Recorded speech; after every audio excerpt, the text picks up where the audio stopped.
Good morning, student. Welcome to the class. So in our offline classes, we have already discussed some part of the chapter DNA block, but some part is remaining. So in this video, I will complete the leftover part of the chapter DNA block. So I think you will watch the video carefully. Okay. So in our offline classes, I have already completed up to the electron potential. So now let me discuss one question, that is syntax 8.7, that which is the stronger reducing agent, chromium 2 plus and or iron 2 plus, and why? Okay, এই কোৱেশ্যনটো actually আমি electro পটেনচিয়েলৰ terms পৰা discuss কৰা নাছিলো ক্লাছত এটা section কোনোবা এটা সেকশনত তো এটো তোমালকে এটো উল্টা হৈ গৈছিল অৰ্ডাৰটো হা তো এটো কাৰেকচন কৰি লবা মই এটা এক্সপ্লেইন কৰি দিম ডিটেইলছত Okay, so which is stronger reducing agent, chromium 2 plus and iron 2 plus, and why? Yet our electro potential value kita ami sabo lebo. So E naught of Cr3 plus versus Cr2 plus is minus 0.41 and E naught of Fe3 plus versus Fe2 plus is plus 0.77 volt. So jihetu E naught of chromium is negative, and we know that more the value of negative, more the negative value of electron potential, more is the reducing power. Tamane ki hoy ami already agote koisu je jodi reduction potential of value to negative hoy, that means tar reduction hoar tendency kom ase buji palane ba nai negative mane nai tar thait ki hoar tendency ase tator oxidation hoar tendency ase ar nijor jodi tator oxidation hoar tendency ase tetiale anok tahari ki koribo reduce koribo so sei kotharu karone jiman negative value hobo himan beshi tar reducing power hoy so yat koise ki yat jetu E naught of Cr3 plus versus Cr or jetu value is minus 0.41 volt hoy so etu ki hobo amar e beshi stronger reducing agent hobo so yat question to answer to kora ase the more the negative value of E naught, more is the reducing power. Thus, chromium 2 plus is much stronger reducing agent than Fe2 plus. As it has more negative value of E naught and much larger third ionization enthalpy of manganese is mainly responsible for this. Aru etu ki kane hoy boli kole? Etu manganese sorry iron. The much larger third ionization enthalpy of iron is responsible for this. Iron is responsible for this. যে iron plus 2 পৰা plus 3 লে যাবলৈ কি লাগে বহুত বেছি energy লাগে সেইকাৰণে নৰমালি ই সহজে হি অক্সিডেশনটো নহয় আয়ৰন প্লাস 2 পৰা আয়ৰন প্লাস 3 লে যাবলৈ বহুত বেছি এনাৰ্জি লাগে কি কাৰণে কাৰণ তাৰ থাৰ্ড আয়নেশন এন্থালপি বহুত বেছি হয় সো সেইকাৰণে ইটো ৰিডিউসিং এজেন্ট হ'বলৈ নিজে কি বলিব অক্সিডাইজ হ'ব লাগিব আয়রন প্লাস 2 পৰা আয়ৰন প্লাস 3 লে যাব লাগিব নৰমালি প্লাস 3 লে গলে কি ষ্টেবিলাইজ হয় ইলেক্ট্ৰনিক কনফিগাৰেচনৰ পৰা চাবলৈ গলে কিন্তু ইয়া পৰা ইয়ালে যাতে বহুত বেছি এনাৰ্জি লাগে আয়নেশন এন্থালপি বহুত বেছি সেইকাৰণে ইয়াতে ট্ৰেন্ডটো আমি দেখিছো So, much larger third ionization enthalpy of iron is mainly responsible for this. Next question is that for M plus 2 versus M and M plus 3 versus M plus 2 system, the E naught values for some metals are as follows. Ketapan ama electrode potential value dia ase plus 2 versus 0 aro plus 3 versus plus 2. Iar por base koi eta question dise je use this data to comment upon the stability of iron 3 plus in acid solution as compared to that of the chromium 3 plus and Mn 3 plus. Okay, the iron 3 plus of stability amak sabole koise e electrode potential data kita use koi pla. Second question to koise the ease with which the iron can be oxidized as compared to a similar process of for either chromium or manganese metal. So second part to bad dia ami prothom first question sailo tapa ami next second to koim first to ki kole je ei data gita sai ama koibole koise the stability of iron 3 plus in acid solution as compared to that of chromium 3 plus and Mn 3 plus eta kotha to saba dei je chromium eta amak koise je iron 3 plus iron tor stability kontutke beshi ami tamne ei iron 3 plus iron tor stability iho dutatke beshi na kom hedu liabole koise kotha to hetu aru ঠিক আছে যে chromium 3 plus aru manganese 3 plus are iron 3 plus iho duta stability order to liabole লাগে ঠিক আছে এতিয়া তুমি সোয়া এই ইলেক্ট্ৰডৰ কাৰণে কি আছে chromium 3 plus versus chromium 2 plus is minus 0.4 volt ঠিক আছে minus 0.4 volt আৰু Mn 3 plus versus Mn 2 plus is plus 0.15 volt Fe3 plus versus Fe2 plus is plus 0.8 volt এতিয়া ইয়াৰ ভিতৰ যদি আমি চাও আয়ৰন টু কম্পেয়াৰ কৰিব লিছা আয়ৰন টু সোয়া আয়ৰণৰ value আছে 0.8 volt মানে ইয়াৰ পৰা ইয়ালে ৰিডাকচন হোৱাৰ টেন্ডেন্সি আছে iron 3 plus or 2 plus hole ahibo pora tendency ta asor ase nakia nohoy reduction potential positive mane reduction hobo so jodi reduction hobo tetiale tar stability imanu beshi nohoy bujibasa stability beshi hoale reduction hol tani Mn 3 plus or Mn 2 plus holo reduction hobo kan tar value tu ki hobo positive কিন্তু ইয়াতকে ইয়াৰ reduction পটেনচিয়েলটো বেছি দেখিছানে আইৰণৰ ক্ষেত্ৰত reduction potential আছিলে +0.8 কিন্তু ইয়াৰ ক্ষেত্ৰত কি হৈছে +0.15 ভল্ট তাৰমানে Mn3+ টো বেছি সহজে ৰিডাকশ্যন হ'ব বুজি পালানে Mn3+ টো বেছি সহজে ৰিডাকশ্যন হ'ব আৰু ক্ৰোমিয়াম 3+ ৰ ক্ষেত্ৰত মাইনাছ আছে মানে ৰিডাকশ্যন নহয় মাইনাছত আছে মানে কি অলমোষ্ট ৰিডাকশ্যন নহয় সো তেতিয়াহ'লে যদি আমি ষ্টেবিলিটি কম্পেয়াৰ কৰোঁ সবচে ইজিলি ৰিডিউস কোনটো হয় যাৰ পজিটিভ ভ্যালু সবচে ডাঙৰ সো Mn3+ ৰ পৰা Mn2+ টো সহজে ৰিডিউস হ'ব সো ইয়াৰ ষ্টেবিলিটি Mn3+ ৰ কি হয় সবচে কম তাৰ পাছতে কোনটো আহিব তাৰ পাছতে আহিব আইৰন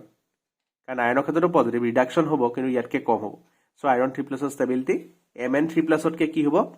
বেছি হ'ব কিন্তু ক্ৰোমিয়ামতকে কম হ'ব কাৰণ ক্ৰোমিয়ামৰ ক্ষেত্ৰত নিগেটিভ আছে মানে ক্ৰোমিয়াম 3+ ৰ পৰা ৰিডাকশ্যন নহয় সো ক্ৰোমিয়ামৰ সবচে কম সবচে বেছি ষ্টেবিলিটি ক্ৰোমিয়াম 3+ ৰ দেন কি আহিব আইৰন 3+ আৰু তাৰ পিছত কি আহিব Mn3+ কথাটো বুজি পালানে তো যাৰ ৰিডাকশ্যন হোৱাৰ টেন্ডেন্সি সবচে বেছি তাৰ ষ্টেবিলিটি কম হ'ব যেনেকৈ Mn+3 সবচে হাইয়েষ্ট টেন্ডেন্সি আছে ৰিডাকশ্যন হোৱাৰ সো Mn+3 ষ্টেবিলিটি সবচে কম সো এইটো যদি আমি কম্পেয়াৰ কৰোঁ তাৰ ৰিজাল্টটো হ'ব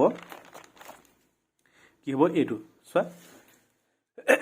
যদি আমি ষ্টেবিলিটি ফালৰ পৰা চাওঁ আইৰণৰ ষ্টেবিলিটি কথা কৈছে সো আইৰণৰ ষ্টেবিলিটি কি হ'ব ই মেংগানিজতকে বেছি হ'ব কিন্তু ক্ৰোমিয়ামতকে তাৰ কি হ'ব কম হ'ব যেটো আমি ইলেক্ট্ৰ পটেনচিয়েল চাই পেলাই ক'ব পাৰোঁ so the E nought value for Fe3+ versus Fe2+ is higher than that of chromium 3+ versus chromium 2 and lower than that of Mn3+ versus Mn2 so the reduction of Fe3+ to Fe2+ is easier than the reduction of Mn3+ to Mn2+ but not easy as reduction of Cr3+ to Cr2+. Hence, Fe3+ is more stable than Mn3+ but less stable than chromium 3+. This metal ions can be arranged in the increasing order of stability as this. কথাটো বুজি পালা এটা second কোৱেশ্চনটো Laha second কোৱেশ্চনটো আমাক কি কৈছিলে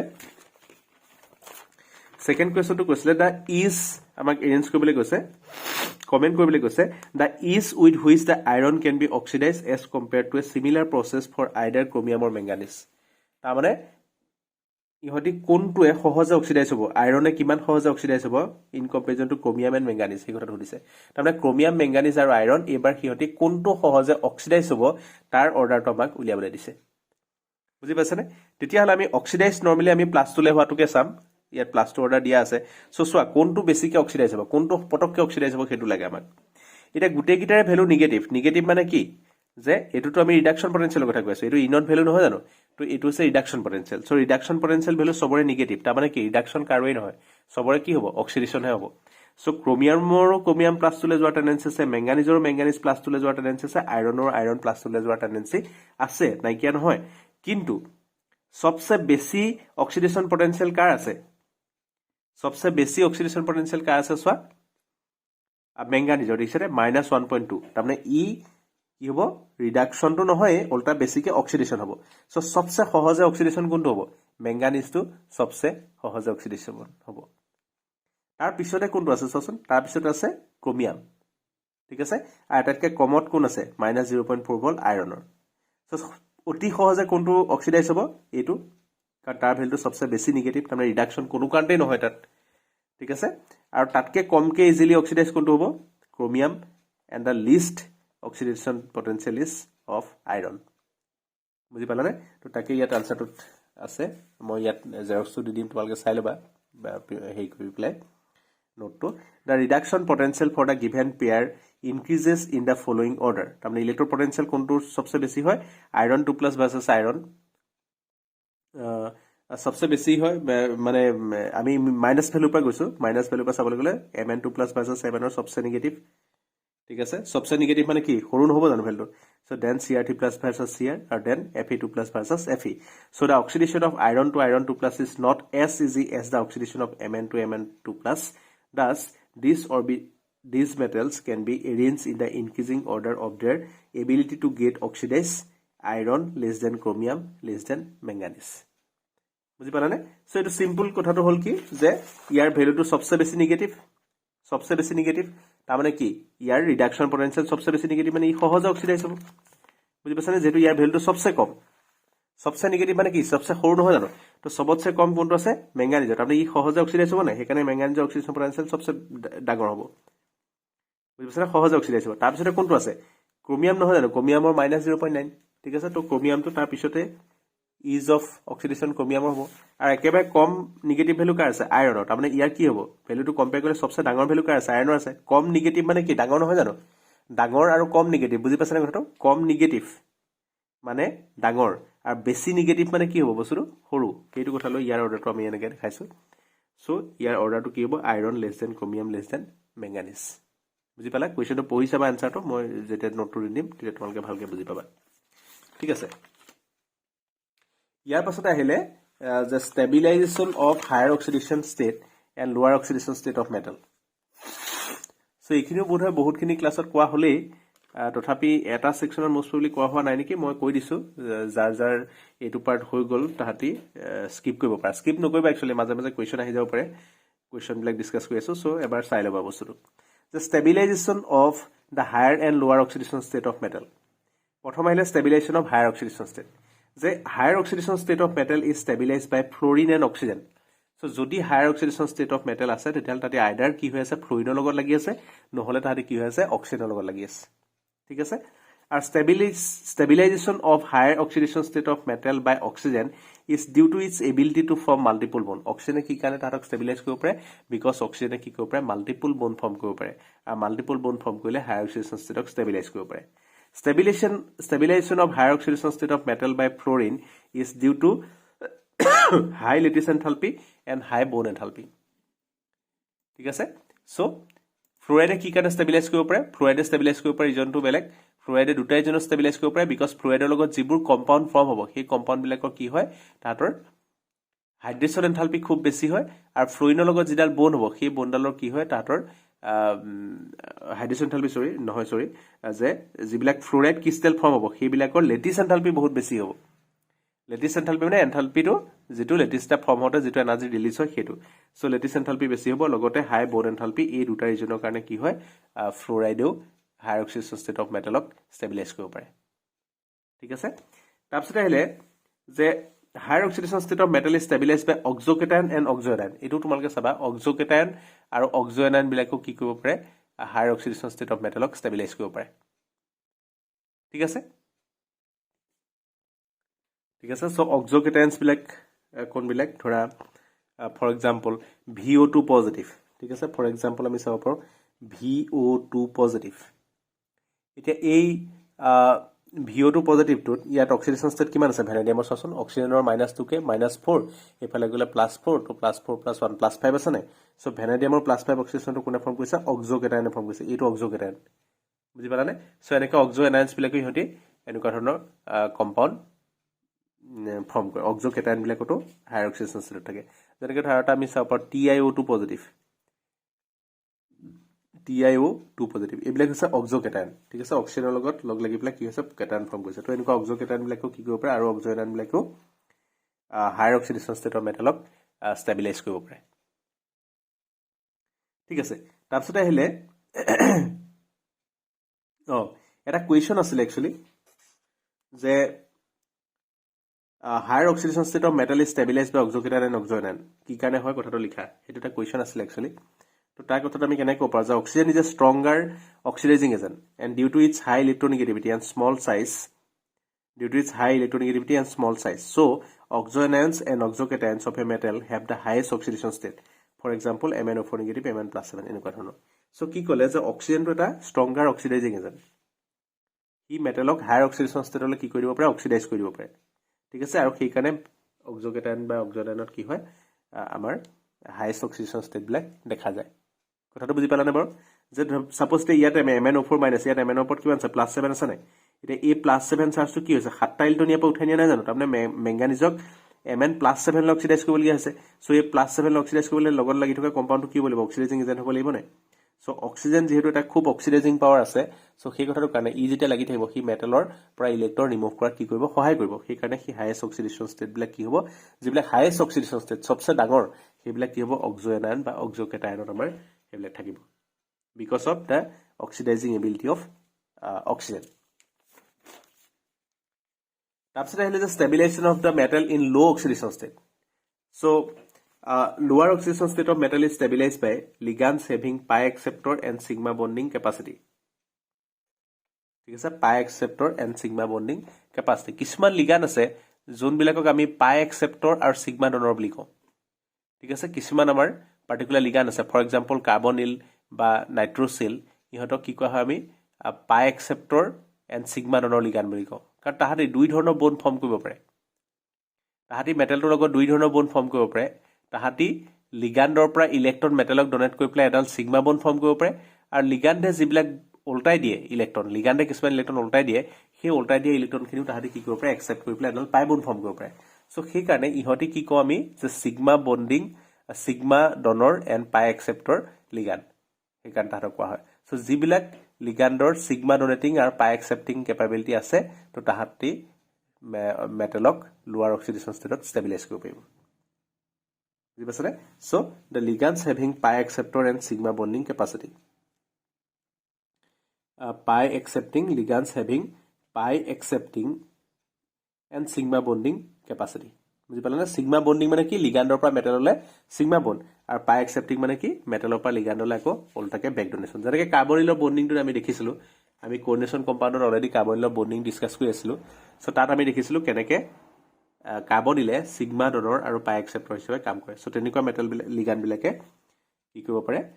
মেটেলৰ লোৱাৰ oxidation ষ্টেটত stabilise কৰিব পাৰে ফৰ এক্সাম্পল নিকেল টেট্ৰাকাৰ্বনিল আইৰণ পেণ্টাকাৰ্বনিল এইবিলাকত কি আছে অক্সিডেশ্যন নাম্বাৰ ইয়াত নিকেলৰ অক্সিডেশ্যন নাম্বাৰ কিমান হয় 0 নহয় জানো ইয়াত আইৰণৰ অক্সিডেশ্যন নাম্বাৰ কি আছে 0 কাৰণ কাৰ্বনিলৰ চাৰ্জটো 0 হয় সো ইহঁতৰ যেটো 0 অক্সিডেশ্যন ষ্টেট মানে কি আৰু সবচে লোৱাৰ নহয় জানো আৰু সেইটো কোনে ষ্টেবিলাইজ কৰিছে লগত কি আছে কাৰ্বনিল তেনেকুৱা ধৰণৰ কথা তাৰপিছত আহিলে যে why copper +1 is not stable in aqueous solution এটা কুৱেশ্যন হয় তোমালোকৰ ইনটেক্স কুৱেশ্যন হয় তো পৰীক্ষাত আহি থাকে যে why copper +1 is not stable in aqueous solution এই কথাটো হ'ল কি যে copper +1 is not stable in aqueous solution and readily undergoes disproportionation to copper +2 and copper 0 ঠিক আছে সো কপাৰ +1 টো কি হয় হিহতি একুৱাছ সলিউশ্যন ষ্টেবল নহয় আৰু ষ্টেবল নহয় কাৰণ তাৰে কি হয় ইজিলি ডিসপ্ৰপৰচনেশন হৈ গুছি যায় ডিসপ্ৰপৰচনেশন ৰিএকশন কি হয় এতিয়া ডিসপ্ৰপৰচনেশন মানে হৈছে এনেকুৱা এটা স্পেশাল কাইন্ড অফ ৰিএকশন যত একেটা স্পেচিছে এবাৰ অক্সিডাইজ হয় আৰু এবাৰ ৰিডিউস হয় সো কপাৰ +1 টো কি হ'ব ডিসপ্ৰপৰচনেশন হ'ব তাৰমানে কি একেলগতে এবাৰ অক্সিডাইজ হ'ব আৰু এবাৰ ৰিডিউস হ'ব ইয়াত দিছেনে কপাৰ +1 ইয়াত কি হৈছে কপাৰ +2 আৰু কপাৰ 0 সলিউশ্যন আছে নাই তো একে সময়তে কপাৰ +1 টো অক্সিডাইজ হৈছে আৰু লগতে ৰিডিউস হৈছে এনেকুৱা ধৰণৰ ৰিএকশন বিলাক আমি কি বুলি কওঁ ডিসপ্ৰপৰচনেশন বুলি কওঁ ঠিক আছে so copper +1 is not stable in aqueous solution and readily undergoes disproportionation to copper +2 and copper 0 তাৰ ৰিজনটো কি হয় যে the stability of copper +2 in aqueous solution rather than copper +1 is due to the much more negative hydration enthalpy of copper +2 than copper +1 which is more than compensates for the second ionization more than compensates the second ionization enthalpy of copper ঠিক আছে for the more than compensate for the second ionization enthalpy of copper কথাটো কি হয় যে copper +2 টো form হতে ইমান বেছি হাইড্ৰেশ্যন এন্থালপি ৰিলিজ হয় হাইড্ৰেশ্যন এন্থালপি নিগেটিভ আছিল আমি পঢ়িছিলো লাষ্ট ক্লাছত যে হাইড্ৰেশ্যন এন্থালপি সদায় কি হয় নিগেটিভ হয় আৰু হাইড্ৰেশ্যন এন্থালপিটো কি কৰে এটা অক্সিডেশ্যন ষ্টেটক ষ্টেবিলাইজ কৰে সো কপাৰ +2 টো ফৰ্মতে ইমান বেছি হাইড্ৰেশ্যন এন্থালপি ৰিলিজ হয় সেইটোৱে কি কৰিব পাৰে তাৰ যেটো সেকেন্ড আয়নেশ্যন এন্থালপি আছে মানে কপাৰ পৰা দুটা ইলেক্ট্ৰন ৰিমুভ কৰে কপাৰ +2 মানে তো কি হৈ যায় দুটা ইলেক্ট্ৰন ৰিমুভ নাই হোৱা জানো সো দুটা ইলেক্ট্ৰন ৰিমুভ কৰিব কাৰণে যিমানখিনি এনাৰ্জি লাগিব সেইখিনি আমি কোৰ পৰা পাই যাও সেই হাইড্ৰেশ্যন এন্থালপি পৰাই আমি পাই যাম ঠিক আছে নেক্সট কথাটো আহিলে যে কোবাল +2 is stable in aqueous solution however in presence of strong complexing reagent it undergoes oxidation to cobalt +3 ঠিক আছে যে কোবাল +2 টো এটা stable হয় aqueous solution stable হয় however in presence of strong complexing reagent it undergoes oxidation to cobalt +3 reason to কি হয় সোয়া যে cobalt +2 is stable in aqueous solution however in presence of strong field complexing reagent it is oxidized to cobalt +3 although the third ionization enthalpy of cobalt is high but the higher amount of CFSE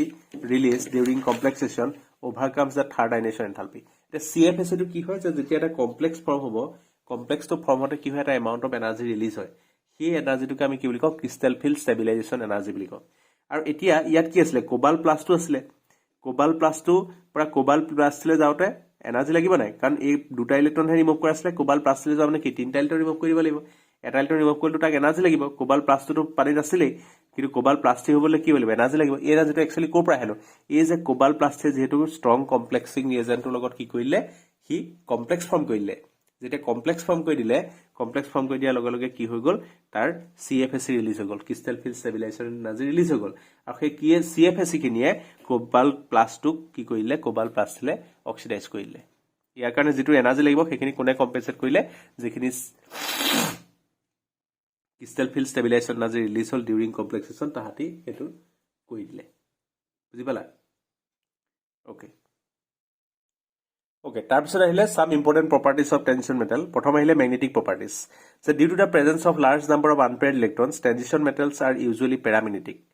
Their magnetic moment is given by the formula mu equal to root over n into n plus 2 Bohr magneton, where n is the number of unpaired electrons present. তো এইটো তোমালোকে জানা মই বিশেষ ডিটেইলছত এইটো ক'ব নাযাওঁ বিকজ তোমালোকে কোৰিলেশ্যন কম্পাউণ্ডত পাই আহিছা যে যিমানে বেছি আনপেয়াৰ্ড ইলেক্ট্ৰন থাকিব সিমানে কি হয় বেছি পেৰামেগনেটিক হয় ঠিক আছে আৰু টেনছন মেটেল বিলাক কিয় paramagnetic because of the presence of unpaired electron in d orbital আৰু তাতৰ মেগনেটিক মোমেন্ট কেনেকৈ দিয়ে mu equal to root over n into n plus 2 Bohr magneton ইয়াত এনৰ ভেলুটো হৈছে নাম্বাৰ অফ আনপেয়াৰ্ড ইলেক্ট্ৰন তাৰপিছত আহিলে যে ফেৰোমেগনেটিজম ফেৰোমেগনেটিজম আমি সলিডত পাইছিলো কি হয় যে due to the parallel orientation of magnetic spin some of the transition metals are strongly attracted by magnetic field these substances are called ferromagnetic substances and the phenomenon is called ferromagnetism যে কিছুমান substance tension metal substance খুব বেছিকে attracted হয় magnetic ফিল্ডৰ ফালে ঠিক আছে খুব বেছিকে অ্যাট্ৰাক্টেড হয় সেই বেছিকে অ্যাট্ৰাক্টেড হোৱা সাবস্টেন্স বিলাক আমি কি বুলি কওঁ ফেৰোমেগনেটিজম বুলি কওঁ ফেৰোমেগনেটিক সাবস্টেন্স বুলি কওঁ আৰু এই ফেনোমেননটোকে আমি কি বুলি কওঁ ফেৰোমেগনেটিজম বুলি কওঁ আৰু কি কাৰণে হয় due to the parallel orientation of magnetic spin এটো কি হয় ইয়াত মই ক'বলৈ নাযাওঁ বিকজ সলিড চেপ্টাৰটো এইখিনি কথা অলৰেডি ডিসকাস কৰি থোৱা আছে সো ফেৰোমেগনেটিক একচুয়ালি কি হয় সেই বস্তু তোমালোকে সলিড চেপ্টাৰটো চাই লবা ইয়াত আমি জাস্ট কথাটোই কৈছো যে some substances are strongly attracted by magnetic field these substances are called ferromagnetic substances ঠিক আছে আৰু এটা কথা আহিলে যে ferromagnetic substances are converted to permanent magnet বুজি পালানে যে ferromagnetic যিবিলাক সাবস্টেন্স আছে তাহাঁতক আমি পার্মানেন্টলি ম্যাগনেটাইজ কৰিব পাৰো for example cobalt nickel iron dysprosium gadolinium etcetera এইবিলাকক আমি পাৰ্মানেন্ট ম্যাগনেটলে কনভাৰ্ট কৰিব পাৰো because they show ferromagnetism next এটা কোৱেশ্চন আছে যে what can be inferred from the magnetic moment of the following complex species কিমান কমপ্লেক্স আমাৰ magnetic moment দিয়া আছে আৰু তাৰ পৰা আমি কি ইনফৰমেশন পাম সেইটো আমাক সুধিছে যে ইয়াত কোৱেশ্চনটো দিয়া আছে যে K4 MnCn6 ইয়াৰ magnetic momentৰ ভ্যালু দিয়া আছে আমাৰ 2.2 iron H262 plus 5.3 K2 MnCl4 আছে 5.9 ইয়াৰ পৰা আমি কি ইনফাৰেন্স দিব পাৰো কি আইডিয়া আমি গম পাম সেই কথাটো সুধিছে তাৰ কাৰণে তোমালোকে এটা কাম কৰিবা এই চাৰ্টখন মনত ৰাখিবা বুজি পাছানে এইখন কোঅৰ্ডিনেশন কম্পাউন্ড বা ইয়াৰ যিকোনো ম্যাগনেটিক বিহেভিয়াৰ কাৰণে আমাক লাগে যে আনপেয়াৰ্ড ইলেক্ট্ৰন থাকিলে ম্যাগনেটিক মোমেন্টৰ ভ্যালু কি হয় তাৰমানে এই just root over n into n plus 2 1 2 3 put কৰি পেলাই তাৰ ভ্যালু কিটা মনত ৰাখি থবলৈ কৈছো ইয়াত যদি n ৰ ভ্যালু 1 বহোৱা তেতিয়াহলে কি হ'ব ৰুট অভাৰ 1 ইনটু 1 প্লাস 2 মানে কি হ'ব ৰুট অভাৰ 3 ঠিক আছে ৰুট অভাৰ 1 ইনটু 1 প্লাস 2 তো ৰুট অভাৰ 3 হ'ব তো তেতিয়াহলে তাৰ ম্যাগনেটিক মোমেন্টটো কি হ'ব 2.2 ঠিক আছে ইয়াত এটো 1.7 হ'ব হা 1.7 সো যদি এটা আনপেয়াৰ্ড ইলেক্ট্ৰন আছে তো ম্যাগনেটিক মোমেন্টৰ ভ্যালু হ'ব 1.7 যদি দুটা আছে তো 2.82 তিনটা আছে 3.87 চাৰিটা আছে 4.89 5.5 টা আছে 5.9 এইটা চাই থবা তো প্ৰথম আমি কমপ্লেক্সলৈ আহো যে তাৰ ম্যাগনেটিক মোমেন্টৰ ডাটাটো পৰা আমি কি কথা ক'ব পাৰো চোৱা যে K4 MnCn6 ৰ ম্যাগনেটিক মোমেন্ট আমি পাই গলো 2.2 যদি 2.2 হয় তেতিয়াহলে কি হ'ব যে ইয়াৰ পৰা আমি এনৰ ভ্যালু প্ৰথম দিলু যে নাম্বাৰ অফ আনপেয়াৰ্ড ইলেক্ট্ৰন কি নাম্বাৰ অফ আনপেয়াৰ্ড ইলেক্ট্ৰন আমি পাই গলো 1 ঠিক আছে সো আমি কি গম পালো only one unpaired electron is present in the complex ঠিক আছে in the complex only one unpaired electron is present so in the complex manganese is present in +2 oxidation state that is 5 unpaired electrons should be there presence of only one unpaired electron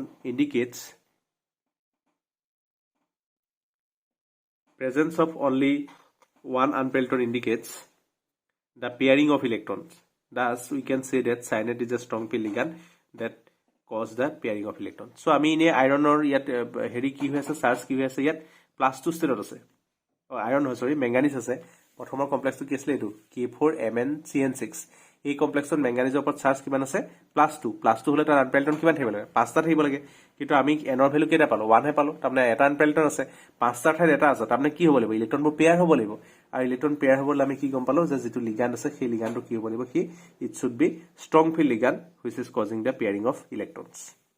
so তেনেকে ধৰণে তোমালোকে বাকি কিটা ইয়াত কৰা আছে এইটা তোমালোকে চাবা নেক্সট আহিলে ফৰ্মেশন অফ কালাৰ ডাইন এটো তোমালোকে আগতে পাই আহিছা ডিটেইলছত আমি কোঅৰ্ডিনেশ্যন কম্পাউণ্ডত কালাৰ কেলে ফৰ্ম হয় সেই বস্তুটো পাই আহিছো যে when transition metals ions are present in a ligand environment মানে লিগাণ্ডৰ ওচৰত থাকে যেতিয়া এটা ইকুয়াল সলিউশনত যেতিয়া লিগাণ্ডৰ ওচৰত থাকে তেতিয়া কি হয় their d orbitals remain splitted into two discrete energy level called T2z and EZ যে d orbital গিটা কি হৈ থাকে ভাগি থাকে on exposure to light electron can get excited from lower energy d orbital to higher energy d orbital which is popularly known as dd tension. The frequency of the light involved in the dd tension lies in the visible region. The color shown by the compound is complementary to the light absorbed. ঠিক আছে এইখিনি কথা আমি আগতে already পাতি থৈছো so মই details নকওঁ যে কি হয় যে এটা যেতিয়া কমপ্লেক্স ফৰ্ম কৰি থাকিব যেতিয়া লিগাণ্ডৰ লগত থাকিব তেতিয়া তাহাতৰ ডি অৰবিটেলটো মেটেল আয়নৰ ডি অৰবিটেলটো কি হৈ থাকে স্প্লিট হৈ থাকে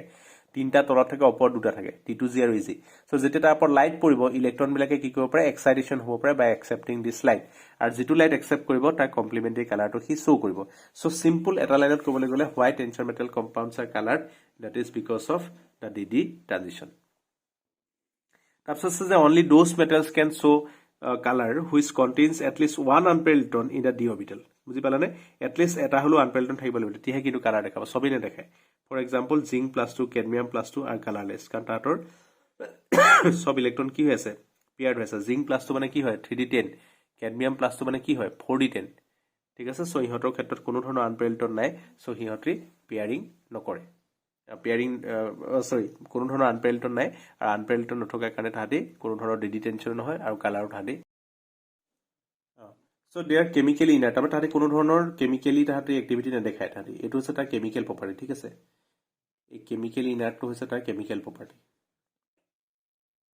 ঠিক আছে বাকি এটা তাহাঁতৰ ফিজিকেল প্ৰপাৰ্টি এইখিনি হ'ল ইন্টাৰষ্টিচিয়েল কম্পাউণ্ডৰ প্ৰপাৰ্টি এইটো কিন্তু পৰীক্ষাত আহে দেই question simple question what is interstitial compound definition লিখিবা এটা এক্সাম্পল লিখিবা আৰু right to properties of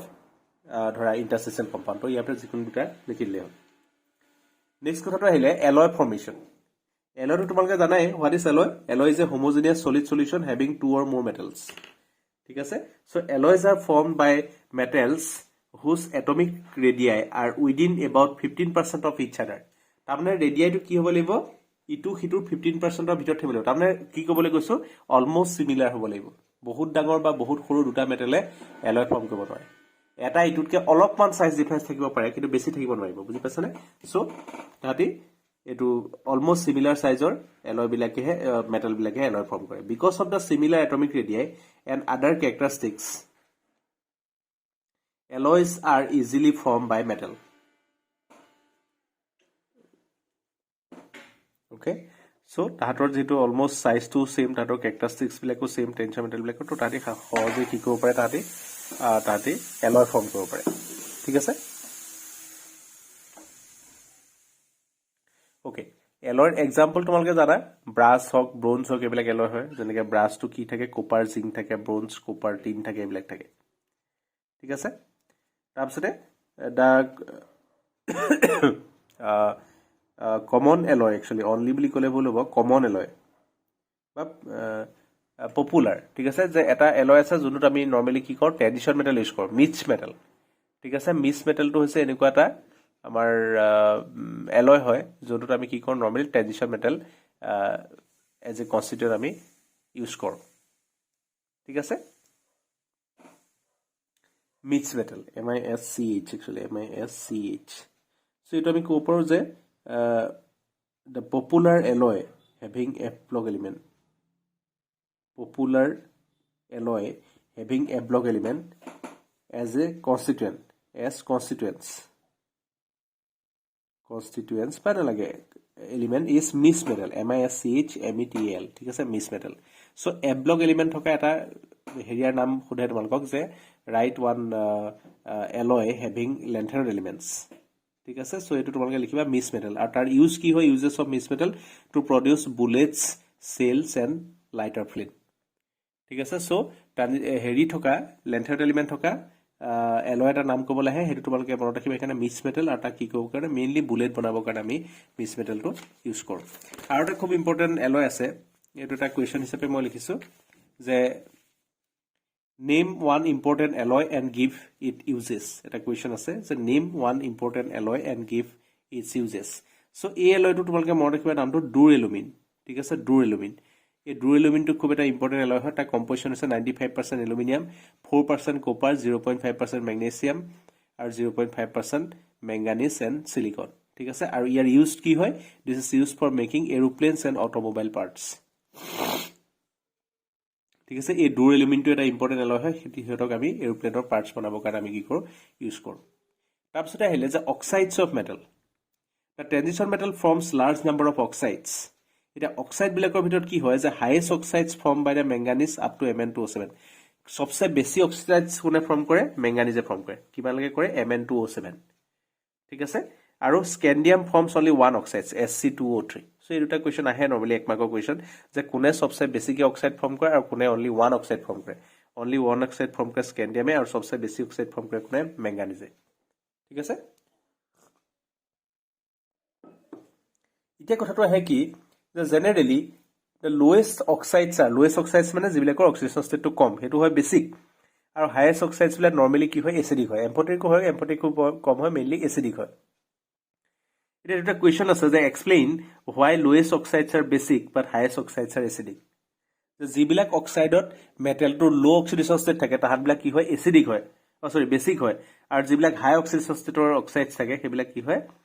basic হয় ঠিক আছে বা কথাটো আমি এনেকৈ ক'ব পাৰোঁ যে অক্সাইড যিবিলাকত অক্সিজেন কমকৈ থাকে মনোক্সাইড ডাইঅক্সাইড এনেকুৱাবিলাকত কি হয় তাতে বেছিক হয় আৰু হাইয়েষ্ট অক্সাইড মানে হায়াৰ অক্সাইড মানে কোনবিলাক যিবিলাকত ধৰা অক্সিজেন বেছিকৈ আছে oxidation number of metal is high তো তেনেকুৱাবিলাক আমি হায়াৰ অক্সিডেশন ষ্টেট বুলি কওঁ হায়াৰ অক্সাইডছ বুলি কওঁ যেনেকৈ ধৰা Mn2O7 ঠিক আছে এইবিলাক বেছিকৈ অক্সিজেন লাগি আছে তো তেনেকুৱাবিলাক কি হয় নৰ্মেলি এচিডিক হয় এটা ৰিজনটো কি হয় চোৱা যে লোৱাৰ অক্সাইডছ হেভ লো অক্সিডেশন ষ্টেট লোৱাৰ অক্সাইডছ মিন্স তাতৰ মেটেলটো কি হৈ থাকিব লো অক্সিডেশন ষ্টেটত থাকিব So this means that some of the valence electrons are not involved in bonding.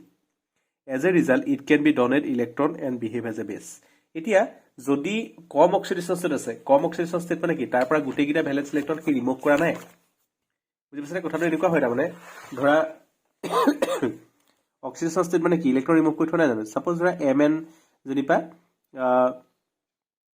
ধৰা যিকোনো এটা এলিমেন্ট আছে x ৰ লগত O এটা লাগি আছে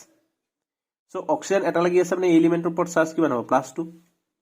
সো +2 ইয়াৰ সাপোজ ব্যালেন্সত কেটা আছে 5টা যদি পা আনপেয়াৰ ইলেক্ট্ৰন আছে ধৰি লোৱা ইয়াৰ ব্যালেন্সত 5টা আনপেয়াৰ ইলেক্ট্ৰন আছে ই +2 ফৰ্ম কৰিছে মানে কি ইয়াৰ পৰা দুটাহে ওলাই গৈছে আৰু তিনটাটো অলৰেডি এভেইলেবল আছে বুজি পালা না কথাটো কিন্তু যদি হায়াৰ অক্সিডেশন ষ্টেটত থাকে সাপোজ ধৰা XO সাপোজ ধৰা XO2 suppose XO2 ঠিক আছে XO2 বুলি কোৱা ললে ইয়াত তাৰমানে কি হ'ব ইয়াত কিমান হৈছে +4 হৈ আছে XO2 পজিটিভ আছে যেনিবা XO2 পজিটিভ হলে কি হৈ থাকিব +5 হৈ থাকিব ঠিক আছে XO2 পজিটিভ এটা আমি আয়ন ধৰিছো XO2 পজিটিভ যত মেটেলটো কি হৈ আছে সেন্ট্ৰেল মেটেলটো +5 অক্সিডেশন ষ্টেটত আছে তে ইয়াৰ যদি ভ্যালেন্সত যদি 5টা ইলেক্ট্ৰন থাকিলেহেঁতেন তেতিয়াহ'লে ইয়াৰটো পাছতে আয়নাইজ হৈ আছে সো যেতিয়া হায়াৰ অক্সিডেশন ষ্টেটত থাকে হায়াৰ অক্সিডেশন ষ্টেটত থকা মানে কি বেছিকে ইলেক্ট্ৰন ইনভলভ হৈ আছে বেছিকে ইলেক্ট্ৰন ওলাই আছে সো তাৰমানে বেছি ইলেক্ট্ৰন বন্ডিঙত পাৰ্টিসিপেট কৰিছে ইয়াত খালি ইলেক্ট্ৰন নাই কিন্তু যেতিয়া কম অক্সিডেশন ষ্টেটত থাকে তাৰমানে কি হৈছে অকল কেইটামানহে অক্সিডেশন হৈছে বাকি ইলেক্ট্ৰনখিনি কি হৈছে ৰিমেইনিং আছে ঠিক আছে এনেকৈ ক'বলৈ গৈছে যে লোৱেষ্ট অক্সাইডছ হেজ লো oxidation state on the metal this means that some of the valence electrons are not involved in bonding অকল কেইটামানহে বন্ডিঙত পাৰ্টিসিপেট কৰিছে গোটেইখিনি ইলেক্ট্ৰন আয়নাইজ হোৱা নাই So as a result, it can donate electron and behave as a base. যদি electron থাকি গৈছে তেল তাতে কি কৰিব পাৰে ডোনেট কৰিব পাৰে আৰু ডোনেট কৰে মানে কি তাতে এসিড হিচাপে কাম কৰে সো সেই কাৰণ লোৱাৰ অক্সাইডছ বিলাক যোনবিলাকত অক্সিজেন কমকে থাকে বা যোনবিলাকত আমাৰ অক্সিডেশন ষ্টেটটো মেটেলৰ কম হয় সেইবিলাকৰ ক্ষেত্ৰত কি হয় তাহাতি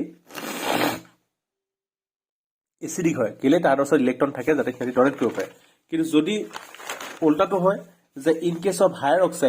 of higher valent oxides the metal is present in high oxidation state which indicates valence electrons are involved in bonding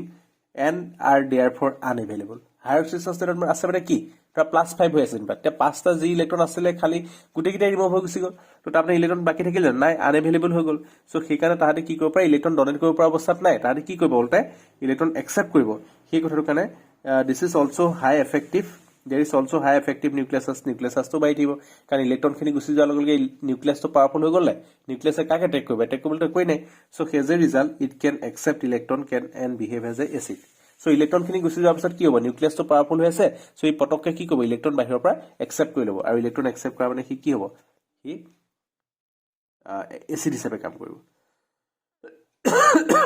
প্ৰথমটো কি আছিলে যে কি তাৰ ওচৰত ইলেক্ট্ৰন বেছি থাকি গৈছিলে সো সিহঁতি কি কৰিব বিহেভ এজ এ বেছ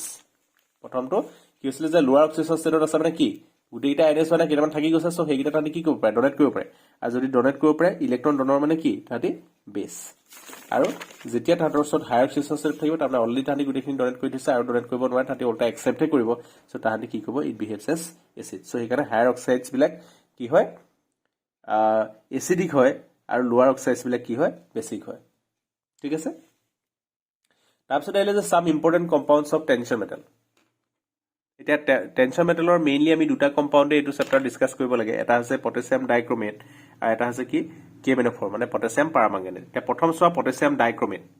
হৈছে K2Cr2O7 ইয়াত বৰ বিশেষ বুজিবলগীয়া নাই খালি ইয়াৰ ৰিয়েকশ্যনছ বিলাক মুখস্থ কৰিব লাগিব বুজি পাইছা নে ৰিয়েকশ্যনছ বিলাক তোমালোকে অলপ মুখস্থ কৰিব লাগিব বুকতো আছে ভালকে চাই ল'ব পাৰা ঠিক আছে so some important compounds of transition মেটেলৰ ভিতৰত আমি প্ৰথম পটাছিয়াম ডাইক্ৰমেট চাইছো আৰু তাৰ প্ৰথমতে আহিলে যে প্ৰিপাৰেশ্যন এইটো কিন্তু পৰীক্ষাত আহে দেই how can you prepare potassium dichromate from chromite ore আমি প্ৰথম কি লৈছো ক্ৰোমাইট অৰ কেনেকৈ প্ৰিপেয়াৰ কৰিম চোৱা ক্ৰোমাইট অৰটো কি হয় ইট ইজ FeCr2O4 ঠিক আছে ক্ৰোমাইট অৰটো ফৰ্মুলা কি হয় FeCr2O4 আৰু ইয়াক প্ৰথম আমি কি কৰিম is fuse with sodium carbonate in air প্ৰথম আমি কি কৰিম যে ক্ৰোমেট অৰ যিটো আছে অৰ সেই অৰটোক আমি কি কৰিম সোডিয়াম কাৰ্বনেটৰ লগত আমি হিট কৰিম ইন ফ্ৰী এয়াৰ বুজি পালানে হিট কৰি দিয়াৰ লগে কি হ'ব যেতিয়া আমি এয়াৰৰ প্ৰেজেন্সত তাক হিট কৰি দিয়াৰ লগে সোডিয়াম ডাইক্ৰমেট ইয়েলো কালাৰৰ সোডিয়াম ডাইক্ৰমেট ফৰ্ম কৰিব বুজি পালা হি কি ফৰ্ম কৰিব সোডিয়াম ডাইক্ৰমেটৰ ফৰ্মুলা কি Na2Cr4 সো হি কি ফৰ্ম কৰিব Na2Cr4 হি ফৰ্ম কৰিব লগত টুৱাইছ Fe2O3 এই Na2Cr4 যিটো সোডিয়াম ডাইক্ৰমেট সেই সোডিয়াম ডাইক্ৰমেটৰ ফৰ্মুলাটো কি হয় সোডিয়াম ডাইক্ৰমেটৰ কালাৰটো কি হয় ইয়েলো ঠিক আছে সো সোডিয়াম ডাইক্ৰমেট ফৰ্ম কৰাৰ পিছত নেক্সট ষ্টেপটোত কি হ'ব সেইটো আছিল ষ্টেপ 1 ষ্টেপ 2 কি কৰিলো আমি the sodium dichromate solution is acidified with sulphuric acid sodium ডাইক্ৰমেটৰ সলিউশনটোক আমি কি কৰিম H+ দি পেলাই এচিডিফাই কৰিম সালফিউৰিক এসিড দি পেলাই আমি কি কৰিম এচিডিফাই কৰিম তেতিয়া কি হ'ব twice Na2Cr4 plus twice H+ goes to Na2Cr2O7 plus twice sodium positive plus water ইয়াত কি ফৰ্ম হ'ব সোডিয়াম ডাইক্ৰমেট ফৰ্ম হ'ব ঠিক আছে সোডিয়াম ডাইক্ৰমেট ফৰ্ম হ'ল ইয়াত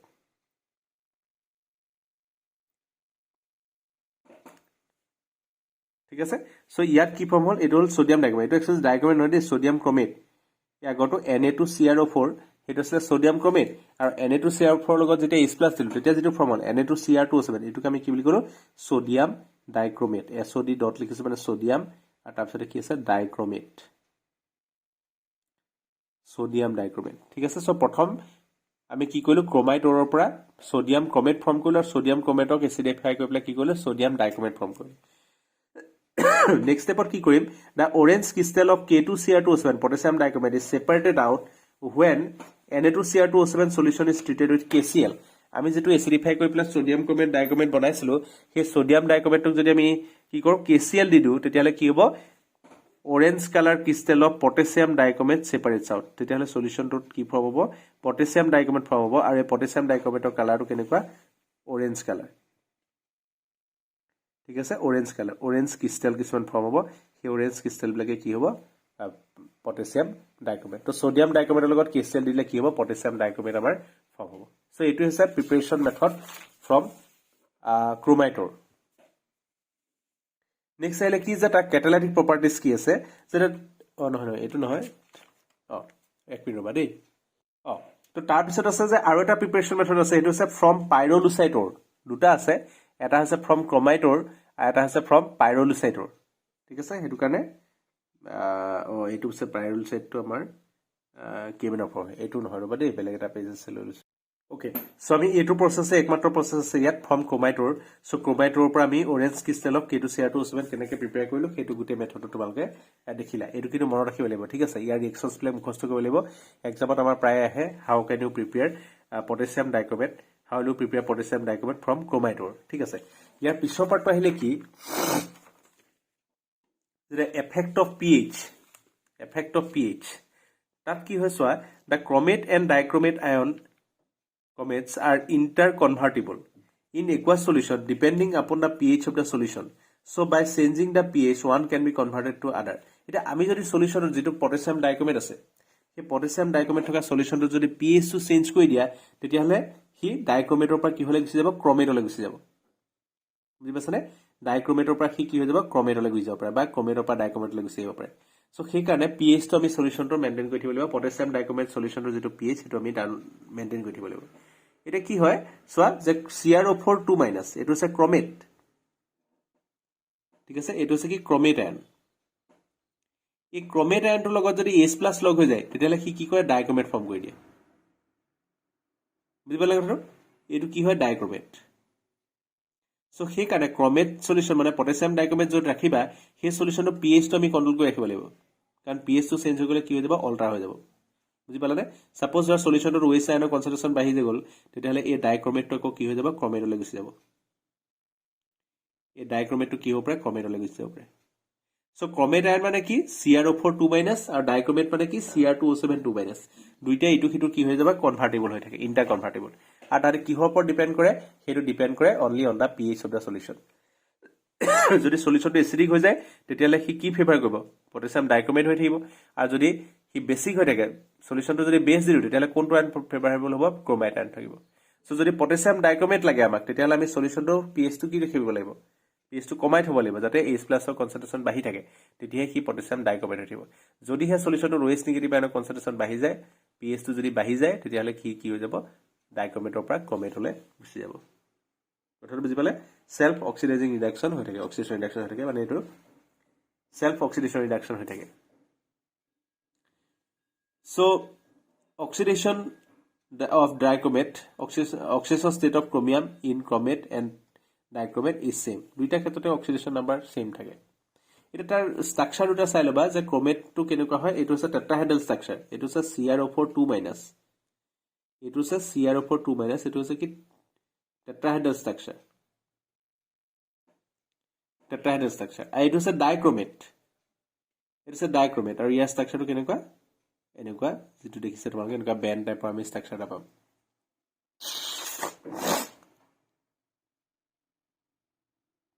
ঠিক আছে ইয়াৰ এটা বেন্ড CrO বন আছে ডাইক্ৰোমেট ঠিক আছে আৰু এটো হৈছে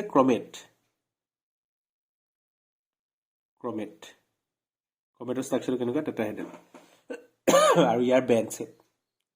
কথাটো বুজি পালে এটো স্ট্ৰাকচাৰটো চাই থবা এটো আছে ক্ৰোমেটৰ স্ট্ৰাকচাৰ এটো আছে ডাইক্ৰোমেটৰ স্ট্ৰাকচাৰ ডাইক্ৰোমেট মানে Cr2O7 2- আৰু ক্ৰোমেট মানে কি CrO4 2- এটাটো চাৰ্জ -2 থাকে ইয়াৰ চাৰ্জ কি হয় কি ইয়াৰ যেটো অক্সিডেশন ষ্টেট হয় ইয়াৰ অক্সিডেশন ষ্টেট একেই তাৰপিছত আহিলে যে K2Cr2O7 potassium dichromate is a strong oxidizing agent in acidic medium it oxidizing action can be represented as follows so K2Cr2O7 to আমি কি কৰো এটা strong oxidizing agent হিচাপে ইউজ কৰো ঠিক আছে তোমালোকে ল্যাবটো টাইট্ৰেশন কৰতে এটো ইউজ কৰিবা KMnO4 আৰু ইয়াক ঠিক আছে ইয়াক আমি প্ৰাইমাৰী ষ্টেণ্ডাৰ্ড সলিউশন হিচাপে ইউজ কৰো so year oxidising action to in presence of H+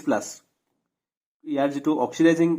action সেই অক্সিডাইজিং একশনটো কেনেকৈ লিখিব পাইছো এটো যে Cr2O7 2- plus 14H+ plus 6 electron goes to Cr3+ plus 7H2 এই ৰিঅ্যাকশনটো হ'ব ইন এসিডিক সলিউশন ঠিক আছে ওকে সো ইয়াত কি আছে ক্রোমিয়াম কিমান আছে অক্সিডেশন ষ্টেট ইয়াৰ আছে অক্সিডেশন ষ্টেট +6 আৰু ইয়াত আছে +3 +3 পৰা +6 পৰা +3 লৈকে ৰিডিউস হৈছে আৰু নিজে যেটো শৰ্ট আইলটন একসেপ্ট কৰিবলৈ কি ৰিডিউস হ'ল তো আনক কি কৰিব অক্সিডাইজ কৰিব সো এটো আছে ডাইক্ৰোমেট আয়নৰ ৰিডাকশন ৰিঅ্যাকশন যে এসিডিক সলিউশন এটো H+ মানে কি এসিডিক সলিউশনত ডাইক্ৰোমেটে সদায় এই ৰিঅ্যাকশনটো কৰে বুজি পালানে ডাইক্ৰোমেটে সদায় এইটো ৰিঅ্যাকশন কৰিব এনে ধৰণে কি হৈ থাকিব ৰিডাকশন হৈ থাকিব এতিয়া হি যেটো নিজে যেটা ৰিডাকশন হ'ব হি কি কৰিব আনক অক্সিডাইজ কৰিব তাৰ মানে হি কি কৰে এটা পপুলাৰ এটা অক্সিডাইজিং এজেন্ট হিচাপে তাক বিহেভ কৰে বুজি পালানে সো যিকোনো মেটাল আয়নক অক্সিডাইজ কৰিবৰ কাৰণে পটাছিয়াম ডাইক্ৰোমেট আমি ইউজ কৰিব পাৰো for example reaction with iron 2+ তাৰ মানে আয়ৰন 2+ ক যদি আমি আয়ৰন 3+ লৈ অক্সিডাইজ কৰিবলৈ হয় আমি কি কৰিব পাৰো পটাছিয়াম ডাইক্ৰোমেট দিব পাৰো এটা এই ৰিঅ্যাকশনস বিলাক তোমালোকে পৰীক্ষাত কিনো লিখিবলৈ আহিব যে হাউ পটাছিয়াম ডাইক্ৰোমেট ৰিঅ্যাকশন উইথ আয়ৰন 2+ তো তোমালোকে মনত ৰাখিব লাগিব মনত ৰখাৰ কাৰণে তোমালোকে কি কৰিবা জাস্ট তোমালোকে এই ৰিঅ্যাকশনটো মনত ৰাখা এই ৰিঅ্যাকশনটো যে পটাছিয়াম ডাইক্ৰোমেটৰ ৰিঅ্যাকশন কি হয় আৰু আইৰণৰ অক্সিডেশ্যন ৰিয়েকশ্যনটো কি হয় তোমালোকে জানে তাৰ লগত দুটা এড কৰি পেলাই প্লাছ কৰিলে হাফ ৰিয়েকশ্যন এটা হৈ যাব সো ইয়াত আইৰণৰ অক্সিডেশ্যন কি হয় Fe2+ goes to Fe3+ plus কি হ'ব ইলেক্ট্ৰন এটো প্ৰথম তুমি এটাকে কৰা Fe2+ goes to Fe3+ plus কি হ'ব 1 ইলেক্ট্ৰন হ'বনে এতিয়া নেক্সট পটাছিয়াম ডাইক্ৰোমেটৰ কাৰণে কি আছে Cr2O7 2- plus 14H+ plus 6 electron goes to twice Cr3+ plus 7H2 এটোটো যেটো দিয়া আছে এটোই এটো মন ৰাখিব লাগে খালি এটা ইলেক্ট্ৰনটো কেনসেল যাব লাগে এনেকুৱা হাফ ফ্ৰিকশনত ইয়াত লৈছে 6টা ইলেক্ট্ৰন ইয়াত লৈছে এটা ইলেক্ট্ৰন সো এটো হেকাৰণে কি কৰিম আমি মাল্টিপ্লাইড বাই 6 বুজি পালানে দিস মাল্টিপ্লাইড বাই 6 সো দুইটা এতিয়া প্লাস কৰি দিয়া প্লাস কৰিলে যেটো ৰিঅ্যাকশন পাবা ওভাৰঅল হেতুই সো তোমালোকে তাৰ কাৰণে কি কৰিব লাগিব জাস্ট ক্ৰোমাইটৰ পটাছিয়াম ডাইক্ৰোমেটৰ ৰিঅ্যাকশনৰ মন ৰাখি থবা আৰু বাকিটো তোমালোকে নিজেই পাইবা অক্সিডেশন হাফ ৰিঅ্যাকশনটো লিখি পেলাই প্লাস কৰিলে তোমালোকে টোটাল ওভাৰঅল ৰিঅ্যাকশনটো পাই যাবা ঠিক আছে তেনেকে ধৰণে ধৰা ৰিঅ্যাকশন উইথ আই নেগেটিভ বলে ৰিঅ্যাকশন উইথ আই নেগেটিভৰ ৰিঅ্যাকশন কেনেকে হয় এতিয়া আই নেগেটিভৰ লগত যদি আই নেগেটিভটো কি হ'ব অক্সিডেশন হ'ব অক্সিডেশন হলে কি হ'ব ইয়াত আই নেগেটিভ প্ৰথম 6 টো বাদ দিয়া আই নেগেটিভ আছে হি কি হৈ গল আই টু লে গল আই টু মানে কি 0 নহয় জানো -1 পৰা কি হলে গল 0 লে হল মানে কি অক্সিডেশন নহয় জানো -ৰ পৰা 0 লে গৈছে মানে বাঢ়িছে না অক্সিডেশন নাম্বাৰ তো অক্সিডেশন হৈছে আৰু অক্সিডেশন হতে কি কেটা ইলেক্ট্ৰন এৰিলে এটা আই নেগেটিভ এটো এটা ইলেক্ট্ৰনেৰে কিন্তু ইয়াতো I2 হৈছে I2 হ'বলে আই নেগেটিভ কেটা লাগিব দুটা লাগিব সো দুটা আই নেগেটিভে কি কৰিলে দুটা ইলেক্ট্ৰন এৰি দিলে দুটা ইলেক্ট্ৰন এৰি পেলাই I2 ফৰ্ম কৰিলে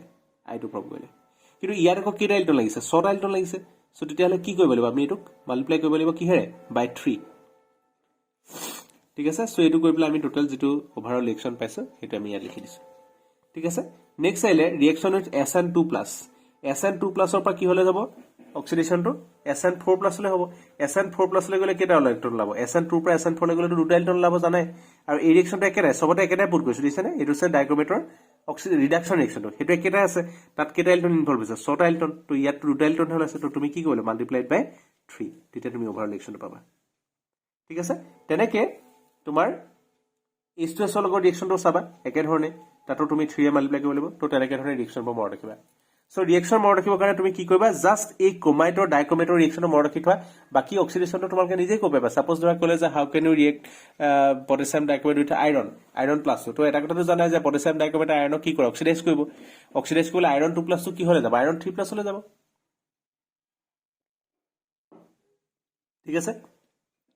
আইডাইডৰ লগত কি কৰিবা আইডাইডৰ লগত অক্সিডাইজ হ'লে কি আই 0 লৈ যাব আই 2 লৈ যাব তেনেকুৱা কথাটো সো এইটা ৰিঅ্যাকশন তোমালোকে চাবা নেক্সট আহিলে KMnO4 পটাছিয়াম পাৰম্যাঙ্গানেট তো KMnO4 টো কি হয় KMnO4 প্ৰিপেয়াৰ কৰা একচুয়ালি দুটা মেথড আছে আমি দুইটা মেথডে আমাক দৰকাৰ সো আমি দুইটাই ডিসকাস কৰিম প্ৰথমটো আছে ল্যাবৰেটৰী মেথড এটো আছে আমি ল্যাবৰেটৰীত প্ৰিপেয়াৰ কৰো যে an Mn2+ ion salt is oxidized by peroxodisulfate to parammanganate এটো প্ৰসেসত আমি কি কৰো যিকোনো এটা ম্যাঙ্গানিজ সল্ট লৈ পেলাই তাক কি কৰো পেৰক্সোডাইসালফেট দি পেলাই আমি অক্সিডাইজ কৰি দিও ঠিক আছে তেতিয়া কি হৈ যায় প্যাৰাম্যাঙ্গানেট হলে প্যাৰাম্যাঙ্গানেট আয়নলে কনভাৰ্ট হৈ গুছি যায় পাৰম্যাঙ্গানেট আয়নলে কনভাৰ্ট হৈ গুছি যায় সো আমি কি কৈছো ৰিঅ্যাকশন আছে Mn2+ S2O8 এটো আছে পেৰক্সোডাইসালফেট এটো পেৰক্সোডাইসালফেট ললো দুটা ৰিঅ্যাকশন কৰিলে কি প্ৰডিউস হল twice MnO4- plus 10SO4 2- plus 16H+, ঠিক আছে এটো প্ৰডিউস হল আৰু এই ধৰণে আমি পাৰম্যাঙ্গানেট আয়নটো প্ৰডিউস কৰিলো এটো কিহৰ পৰা ফ্ৰম ম্যাঙ্গানিজ সল্ট ঠিক আছে নেক্সট আৰু এটা আমাৰ প্ৰিপাৰেচন মেথডটা আছে হেতু আছে ফ্ৰম পাইৰোলুসাইড ওৰ ঠিক আছে পাইৰোলুসাইড ওৰৰ পৰা আমি কৰিব পাৰো দুইটাই হে কিন্তু দেই পৰীক্ষাত মনত ৰাখিব লাগিব পাইৰোলুসাইড ওৰৰ পৰা কেনেকৈ প্ৰিপেয়াৰ কৰিম চোৱা দা পাইৰোলুসাইড ওৰ is fused with potassium hydroxide in the presence of either atmospheric oxygen or an oxidizing agent such as KNO3 or KClO4 so ইয়াত কি কৰো আমি পাইৰোলুসাইড O টো কি কৰো প্ৰথম KOH লগত ৰিঅ্যাকশন কৰি দিব এই ৰিঅ্যাকশন কৰি দিবলগীয়া হয় আৰু পাইৰোলুসাইড O মানে কি হয় নো MnO2 বুজি পাছৰে MnO2 so এই পাইৰোলুসাইড O টোক আমি কি কৰো প্ৰথম তাক আমি KOH দি পেলাই আমি অক্সিডাইজ কৰি দিপলে অক্সিডাইজ কৰি দিও KOH দি পেলাই আমি অক্সিডাইজ কৰি দিও KOH দি অক্সিডাইজ কৰিলে কি হ'ব এই MnO2 টো এটো কি হলে কনভাৰ্ট হৈ যাব K2MnO4 লে কনভাৰ্ট হৈ যাব বুজি পাছনে K2MnO4 লে কনভাৰ্ট হৈ যাব ঠিক আছে so MnO2 plus 4QH plus O2 goes to K2MnO4. এইটো হৈছে পাইৰোলুচাইডৰ ঠিক আছে এইটো হৈছে এই MnO2 ক আমি কি বুলি কওঁ পাইৰোলুচাইড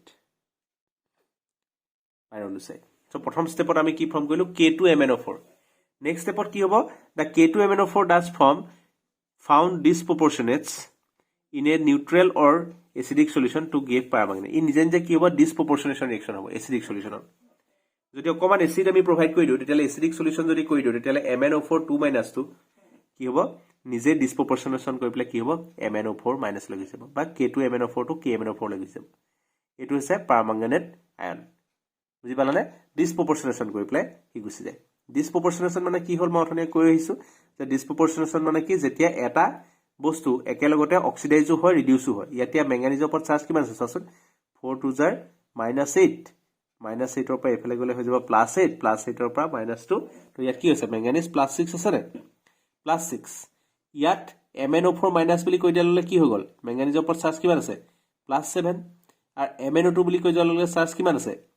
+4 সো তাৰমানে এই Mn+6 টো এবাৰ +7 লৈ অক্সিডাইজ হ'ল আৰু এবাৰ +4 লৈ কি হ'ল ৰিডিউস হ'ল তেতিয়ালে এই টাইপৰ ৰিঅ্যাকশনটোক আমি কি বুলি কওঁ ডিসপ্ৰপোৰ্শনেশন বুলি কওঁ জানো সো যত একেটা স্পেসিসে ৰিডাকশন হৈছে অক্সিডেশন হৈছে বুজি পালানে সো এই যেটো K2MnO4 ফৰ্ম হ'ব গ্ৰীন কালাৰ প্ৰথম ষ্টেপটো যেটো K2MnO4 ফৰ্ম হ'ল কি হ'ব ডিসপ্ৰপোৰ্শনেশন কৰিব মানে কি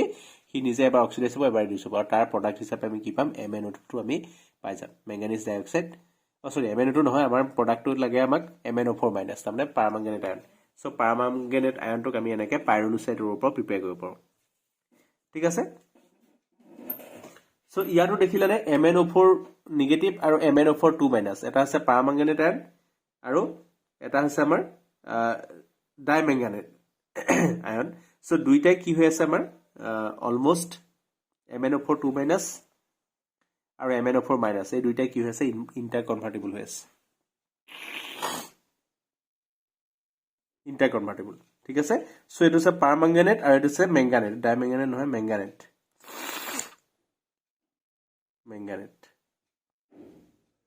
এটো আছে মেঙ্গানেট ঠিক আছে ইয়াটো কি আগৰ জনকে ডাইক্ৰোমেট আৰু ক্ৰোমেটৰ মাজত ইন্টাৰ কনভাৰ্সন হৈছিল ইয়াটো কি হ'ব MnO4 2- মানে মেঙ্গানেট আয়নৰ লগত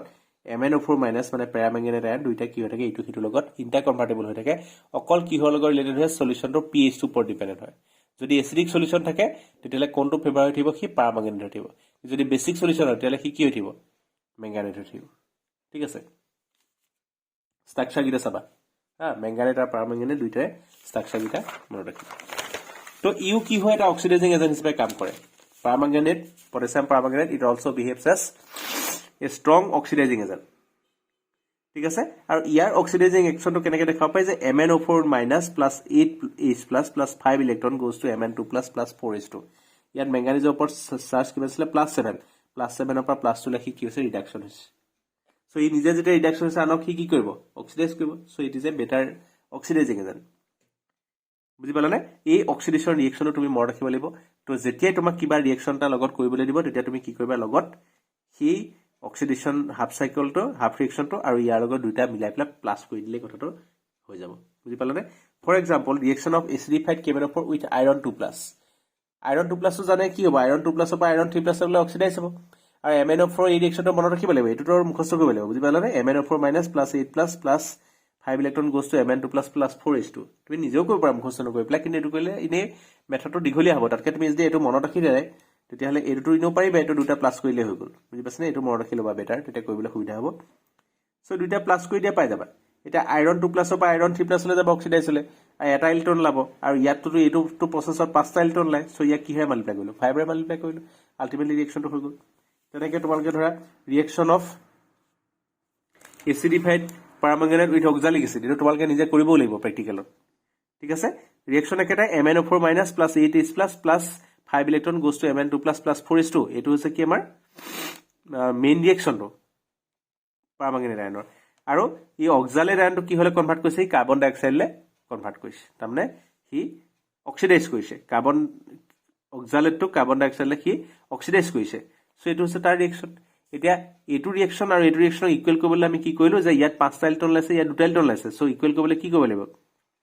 সেকেন্ড ৰিঅ্যাকশনটো 5 ৰে মাল্টিপ্লাই কৰিলো ফাৰ্স্ট ৰিঅ্যাকশনটো আমি 2 ৰে মাল্টিপ্লাই কৰিলো সো আলটিমেটলি যেটো প্ৰডাক্ট হ'ব এটো আমি ইয়া লিখিছো সো এনেকুৱা ধৰণৰ আইনিক ইকুৱেশ্যন ব্লাক কৰিব কাৰণে প্ৰথম জাস্ট এই পাৰ্টটো মনত ৰাখা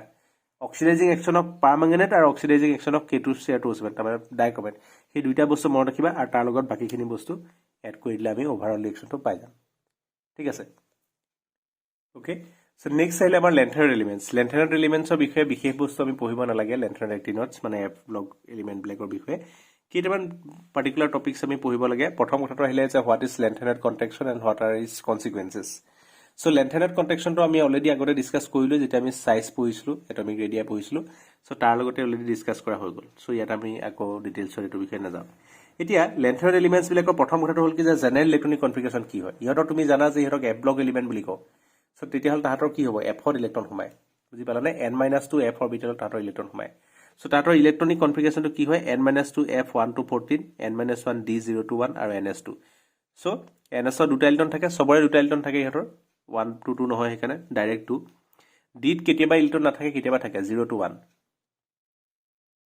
ঠিক আছে কেতিয়াবা 0 থাকিব কেতিয়াবা 1 থাকিব আৰু বাকি কোড সোমাব এফত সোমাব এফত 1 ৰ পৰা 14 লৈকে সিৰিয়ালি সোমাই যাব ইলেক্ট্ৰনটো তাৰ পিছতে সবচেয়ে ইম্পৰ্টেন্ট কথাটো হ'ল কি যে almost all lanthanoid elements form +3 oxidation state এটো হৈছে তাহাঁতৰ কমন অক্সিডেশন ষ্টেট এটো কথা মনত ৰাখিবা যে লেন্থাৰ এলিমেন্টে সদায় কি ফৰ্ম কৰিব +3 অক্সিডেশন ষ্টেটটো তাহাঁতে সদায় ফৰ্ম কৰে এটো হৈছে তাহাঁতৰ কমন অক্সিডেশন ষ্টেট নেক্সট কথাটো ক'লে যে হাউএভাৰ occasionally +2 and +4 oxidation state also obtained. This is mainly due to the extra stability of empty, half-filled and full-filled F subcell. আমি আগতে যেনেকৈ D কথা কৈছিলো যে D0 কনফিগাৰেশ্যন বা D5 বা D10 এই কনফিগাৰেশ্যন এটা ষ্টেবল হয় তেনেকৈ F ৰ ক্ষেত্ৰতো কি হ'ব F0 বা F14 বা F7 এইগিটা কনফিগাৰেশ্যন কি হয় সদায় ষ্টেবল কনফিগাৰেশ্যন হয় বুজি পাইছানে হি ষ্টেবিলিটিটো পাবৰ কাৰণে এই +2 বা +4 অক্সিডেশন ষ্টেটটো অকেজনেলি কি হৈ যায় ষ্টেবল হৈ যায় অকেজনেলি ঠিক আছে সো নরমালি কিন্তু তাতে +3 ফর্ম করে কিন্তু কেতিয়াবা যদি কিবা কাৰণ যদি তাতে +2 হৈ গলে যদি F14 হৈ যায় বা +4 হৈ গলে যদি তাতে F ধৰা 7 হৈ যায় এনেকুৱা ধৰণৰ কন্ডিশনত +2 বা +4 বিলাকো ষ্টেবিলাইজ হয় এটা +2 কেতিয়া দেখাইছো +2 oxidation state is form by neodymium samarium europium and ytterbium ঠিক আছে এইগিটা আমাৰ হেইটো ফৰ্ম কৰিব কি কয় +2 অক্সিডেশন ষ্টেটটো ফৰ্ম কৰিব আৰু বাকিখিনি সদায় কোনটো অক্সিডেশন ষ্টেট ফৰ্ম কৰিব অকল +3 ঠিক আছে সো +2 কোনে ফৰ্ম কৰিব মনত ৰাখিবা নিওডিমিয়াম সামাৰিয়াম ইউৰোপিয়াম থুলিয়াম আৰু ইটাৰবিয়াম এইগিটাই +2 ফৰ্ম কৰিব আৰু +4 কোনে ফৰ্ম কৰিব সেৰিয়াম এটো খুব ইম্পৰ্টেন্ট সেৰিয়ামে +4 ফৰ্ম কৰে তাৰপিছত আহিলে প্ৰমিথিয়াম ঠিক আছে এটো আমাৰ +3 অক্সিডেশন ষ্টেট ফৰ্ম কৰিব প্ৰমিথিয়াম নহয় এটো হৈছে প্ৰাচিডিমিয়াম পিআৰ মানে প্ৰাচিডিমিয়াম তাৰপিছত আহিলে নিওডিমিয়ামটো কি হয় +4 অক্সিডেশন ষ্টেট ফৰ্ম কৰে তাৰপিছত আহিলে টাৰবিয়ামটো কি কৰিব আমাৰ এটো ফৰ্ম কৰে কি কয় +4 অক্সিডেশন ষ্টেট ফৰ্ম কৰিব আৰু লগতে আমাৰ ডিপ্ৰোচিয়াম এই ডিপ্ৰোচিয়ামটো কি কৰে আমাৰ +4 অক্সিডেশন ষ্টেট ফৰ্ম কৰে ঠিক আছে সো সেৰিয়াম তাৰপিছত আহিলে প্ৰাচিডিমিয়াম নিওডিমিয়াম টাৰবিয়াম আৰু ডিপ্ৰোচিয়াম এইগিটা কি কৰিব +4 অক্সিডেশন ষ্টেট ফৰ্ম কৰে এটা ইয়াৰ ভিতৰত কেইটামান এক্সপ্লেনেশ্যন দিয়া আছে যে কিহৰ কাৰণে দেখায় কেইটামানৰ আমি অকল ইলেক্ট্ৰনিক কনফিগাৰেশ্যনৰ পৰা চাই পেলাই আমি অক্সিডেশন ষ্টেটৰ ষ্টেবিলিটি ক'ব পাৰোঁ আৰু as I have already said you earlier that অকল অক্সিডেশন ষ্টেটৰ ষ্টেবিলিটি আমি অকল ইলেক্ট্ৰনিক কনফিগাৰেশ্যন চাই উলিয়াব নোৱাৰোঁ তাত আৰু কিছুমান কথাও জড়িত হৈ থাকে কিন্তু মেইনলি যিগিটা অক্সিডেশন ষ্টেটৰ পৰা গম পায় সেইগিটা চোৱা যে ইউৰোপিয়াম +2 অক্সিডেশন ষ্টেটটো কিলে +2 দেখায় কাৰণ জেডন 4f7 ইয়াৰ অক্সিডেশন ষ্টেট কি হৈ যায় f7 মানে কি হাফ ফিল f অৰবিটেল নহয় জানো fত কেইটা ইলেক্ট্ৰন থাকে ম্যাক্সিমাম 14টা সো 7টা হৈ আছে মানে কি হাফ ফিল ইটাৰবিয়াম +2 এটো কি হয় 4f14 হৈ যায় ফুল ফিল কনফিগাৰেশ্যন সেৰিয়াম +4 এটো কেলে ফৰ্ম কৰে +4 কাৰণ কি 4f0 হৈ যায় 4f0 টো ষ্টেবল কনফিগাৰেশ্যন এটা আহিলে টাৰবিয়াম +4 কেলে ফৰ্ম কৰে বিকজ ই 4f7 কনফিগাৰেশ্যন পাই যায়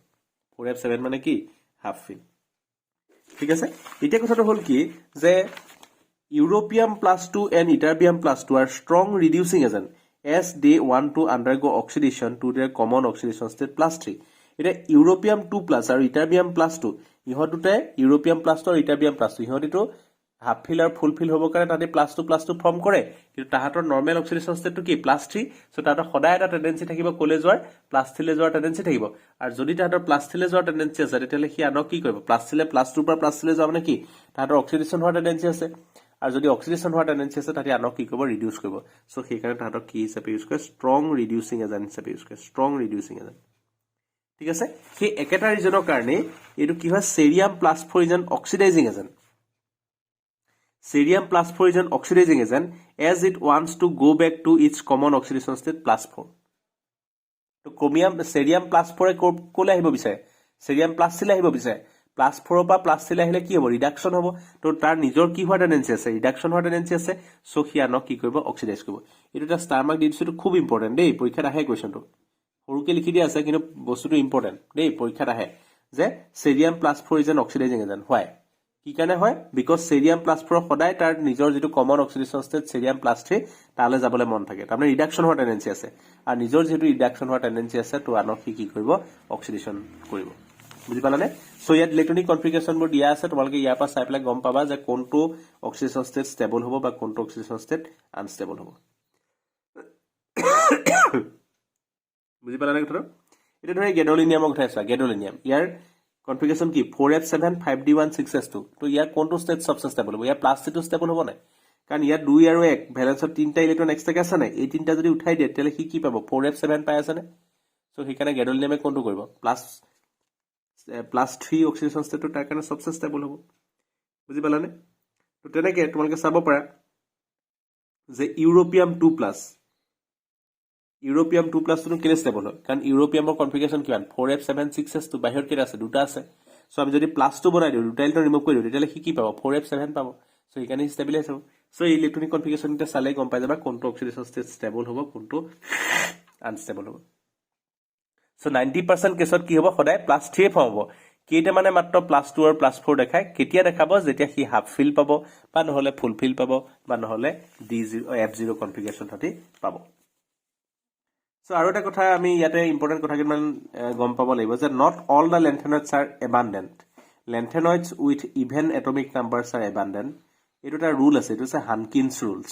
এই হানকিনছ ৰুলছে কি কৈছে যে নৰমালি প্ৰত্যেকটো লেন্থেনয়েড এলিমেন্টে আমাৰ আৰ্থ ক্লাছত এভেইলেবল নহয় খুব কমকে এভেইলেবল হয় বুজি পাছনে কি তাৰ ভিতৰত যিবোৰ লেন্থেনয়েড এলিমেন্টছৰ এটমিক নাম্বাৰবোৰ ইভেন নাম্বাৰ হয় এটা ষ্টেটিষ্টিক্যাল ডাটা যিবিলাক ইভেন নাম্বাৰ হয় সেইবিলাক সাধাৰণতে আমি কি পাও বেছিকে পাও হেতুকে আমি কি বুলি কয় হানকিনছ ৰুল তাৰ ৰুল আছে যে even number of atomic number যিবিলাক এলিমেন্ট আছে তাহাঁতক বেছিকে পোৱা যায় they're hard metal their hardness increases from lanthanum +3 to lutetium +3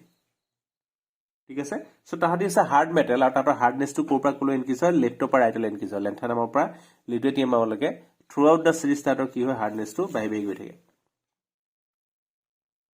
তাৰপিছত lanthanoid forms basic hydroxides they are more basic than aluminum +3 but less basic than calcium hydroxide lanthanoid elements বিলাক কি হয় বেসিক হাইড্ৰক্সাইড ফৰ্ম কৰে হাইড্ৰক্সাইডছ form কৰে যিবিলাক basic হয় আৰু they are more basic than aluminum +3 but less basic than calcium hydroxide ঠিক আছে many lanthanide ions having f electrons are colored due to ff transition যে f সিঙ্গল ইলেক্ট্ৰন থকা কাৰণে কি হয় তাহাঁতৰ যেনেকৈ d to d ট্ৰানজিশন হয় তেনেকৈ ইহঁতৰ ক্ষেত্ৰতো f to f ট্ৰানজিশন হয় আৰু সেইটো কাৰণে কিছুমান কালাৰ্ড হয় এটো আছে কিন্তু এটো আছে প্ৰবেবল লিজন দেই তোমালোকৰ বুকত আছে কাৰণে মই দিছো probable লিজন f to f transition কিন্তু একচুয়ালি ইহঁতি cd ট্ৰানজিশন হয় ঠিক আছে লেন্থেনয়েড বিলাক কালাৰ হয় বিকজ অফ cd ট্ৰানজিশন কিন্তু বুকত তোমালোকৰ আছে কাৰণে মই দিছো যে ff ট্ৰানজিশনৰ কাৰণে হাতি কালাৰ্ড হয় নেক্সট আছে এটা লেন্থেনয়েড আয়ন্স other than F0 and F14 type, all are paramagnetic. Sub lanthanide elements will paramagnetic except F0 or F14 configuration of the ion is a bad difference sub like a paramagnetic. And their paramagnetic is maximum in case of neodymium. Neodymium or a paramagnetism to say basic. Out of the basicity of lanthanide hydroxide decreases from LaOH3 to LuOH3. But starting or লাহে লাহে তাতৰ বেসিসটি কি হৈ যায় decrease হৈ যায় এটো অ্যাকৰ্ডিং two এটো ডিউ to the লেন্থেনাইড কন্ট্ৰাকশন আমি আগতে অলৰেডি ডিসকাস কৰিছো সো লেন্থেনাম হাইড্ৰক্সাইড বিলাকৰ বেসিসটি কি হয় LaOH3 পৰা LuOH3 লে তাতৰ বেসিসটি কমি কমি গৈ থাকে so this is all about your lanthanide elements ঠিক আছে সো নেক্সট কুৱেশ্যন নেক্সট আহিলে এক্টিনইড এলিমেণ্ট এক্টিনইড এলিমেণ্টৰ বিষয়ে আমি বিশেষ বৰ পঢ়িব নালাগে এক্টিনইডৰ কথা বৰ বিশেষ নাহে আমাৰ ইয়াত চেপ্টাৰটো বিশেষ নাই মই জাষ্ট দুটামান কুৱেশ্যন কৰি দিছোঁ এক্টিনইডৰ কাৰণে সেইকেইটাই চাবা যে account for the following chemistry of actinoid is much more complicated than that of lanthanoids কি কাৰণে হয় comment on this by account for the following এটা বুলি দিছে যে actinoidৰ কেমিষ্ট্ৰিটো lanthanoidতকৈ কি হয় বহুত বেছি কমপ্লিকেটেড হয় কি কাৰণে হয় চোৱা so none of the actinoid has stable isotopes as all of them are radioactive all actinoid elements are radioactive আৰু তাহাঁতৰ কোনো এটা আইসোটোপে সেইকাৰণে ষ্টেবল নহয় সব কি হৈ থাকে ডিকে হৈ থাকে ভাগি ভাগি থাকে ৰেডিঅ'এক্টিভিটি তোমালোকে ফিজিক্সত পাবা যে ৰেডিঅ'এক্টিভ হোৱাৰ কাৰণে এলিমেণ্টছবিলাক কি হৈ যায় তাহাঁতৰ নিউক্লিয়াছটো ভাগি থাকে ভাগি ভাগি পেলাই আলফা বিটা গামা এই এইবিলাক ওলাই থাকে তোমালোকে ফিজিক্সত ভালকৈ পাবা চ' কোনো ধৰণৰ এটা এক্টিভ প্ৰত্যেকটো আইচোটোপে কি হয় তাহাঁতৰ ৰেডিঅ'এক্টিভ হোৱাৰ কাৰণে তাহাঁতৰ আইচোটোপছবিলাক নৰ্মেলি কি হয় আনষ্টেবল হয় তাৰপিছত আহিলে moreover the 5f orbital of actinides are more penetrating than 4f orbitals of lanthanides hence the chemistry of actinide is much more complicated Hence, the chemistry of actinoid is much more complicated than that of lanthanoids. The 5f orbital to বহুত বেছি ভিতৰত সোমাই থাকে more penetrating মানে কি ভিতৰত সোমাই আছে আৰু ভিতৰত সোমাই থকাৰ কাৰণে কি হৈ যায় কিছুমান কথাত আমাৰ কমপ্লিকেশন আহে ঠিক আছে তো আৰু এটা কথা কোৱেশ্চন ইয়াত আমি ডিসকাস কৰিলো তেতিয়া আমাৰ দুইটা বস্তু একেলগে মানে ইয়াৰ সেই কোৱেশ্চনখিনি চাইলে হ'ল আৰু তোমালোকে actinoids বিলাকৰ যে what is actinoid contraction and why actinoid contraction is more than that of lanthanoid contraction যে actinoid contraction আৰু lanthanoid contraction একে ধৰণৰ কথাই lanthanoid contraction কি কাৰণে হৈছিলে due to imperfect shielding of 4f orbital আৰু ইয়াত actinoid contraction কি হ'ব due to the imperfect shielding of 5f orbital আগতে মই lanthanoid contraction ডিসকাস কৰি থোৱা আছে সো একেটাই বস্তু so what is actinoid contraction যে due to the imperfect shielding of 5f orbital there is a steady decrease in the size of the actinoids on increasing the atomic number in the series ঠিক আছে there is a steady decrease in size of the actinoids on increasing the atomic number of the series such decrease in ionic or atomic radius is called actinoid contraction so what is actinoid contraction যিমানে left পৰা ৰাইটলৈ আমি actinoid series তাত গৈ থাকিম হিমানে কি হয় shielding effect to negligible হৈ গৈ থাকে মানে 5f orbitalৰ shielding power to একেবাৰে কম shielding নাইকিয়া হৈ যোৱাৰ কাৰণে কি হয় নিউক্লিয়াৰ চাৰ্জটো কি হৈ যায় ডমিনেন্ট হৈ যায় ডমিনেন্ট ফেক্টৰ হৈ যায় আৰু নিউক্লিয়াৰ চাৰ্জ যেতিয়া বেছি হৈ যাব তেতিয়া কি কৰিব কি সাইজটো সৰু কৰি যায় কাৰণ ইলেক্ট্ৰনবিলাকক নিজৰ ফালে টানি লৈ গুচি আহে সো সেই কথাটো কাৰণে there is a steady decrease in size from throughout the actinoid series আৰু সেই ডিক্ৰিজটোকে আমি কি বুলি কওঁ actinoid contraction বুলি কওঁ এটা lanthanoid contraction ক একেটাই আছিল তেনেকৈ ধৰণে আমি actinoid contraction পাইছিলো কিন্তু কোৱেশ্চনটো আছে যে why actinoid contraction is more than that of lanthanoid contraction lanthanoidৰ কাৰণে যিমান steady decrease আছিল actinoidৰ কাৰণে তাতকৈ ডিক্ৰিজটো বেছি হয় কি কাৰণে হয় চোৱা However, actinoid contraction is more than that of lanthanoid contraction. This is because of the shielding offered by 5f orbital is even more weaker than that of 4f orbital.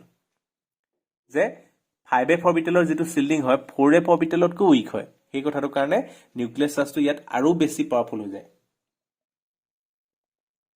আৰু বেছি ডমিনেন্ট হৈ যায় আৰু সেই কথাটো কাৰণে কি হয় হি actinoid contraction is much more powerful than lanthanoid contraction. বুজি পালানে তো নেক্সট কথাটো আহিলে নেক্সট কোৱেশ্চনটো আহিলে যে write two similarities and differences between lanthanide and actinides দুটা সিমিলাৰিটিজ ক'বলৈ কৈছে লেন্থেনইড আৰু এক্টিনইডৰ মাজত আৰু দুটা ডিসিমিলাৰিটিজ ক'বলৈ কৈছে মানে ডিফাৰেন্স ক'বলৈ কৈছে তো সিমিলাৰিটি কি হয় both লেন্থেনইডছ আৰু lanthanide and actinide shows plastic oxidation state